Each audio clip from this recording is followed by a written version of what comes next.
Tak já mám dneska hodně lehký baťoch. Ještě než jsem vyrazil, tak jsem upil hodně vody. Takže nevím, že jsem napitej, ale prostě baťoch je lehký.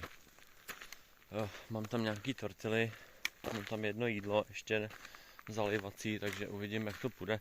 Možná bych si dal klasicky oběd, teda klasicky. Normálně ve 12 oběd, klasicky ne, protože obědy já jsem většinou nějak úplně nedával. Takže bych klidně zase se zbavil nějaký vody a tak. Už je to dneska opravdu jenom pár kilometrů, myslím si, že okolo toho oběda nebo o něm, těžko říct. Když půjdu pomalu, tak dorazím už na místo. Spalo se výborně, nikdo tady neotravoval. Ale asi po těch pivech taky se spalo výborně. Když mě se po alkoholu většinou dobře nespí, tak dneska, jak je člověk asi celkově unavený, tak se spalo dobře.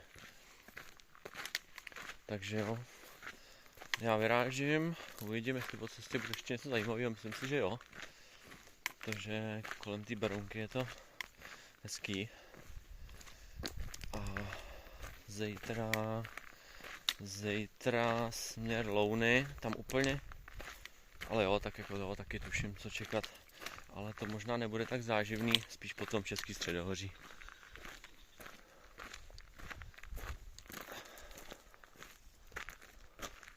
Jinak dneska to peče.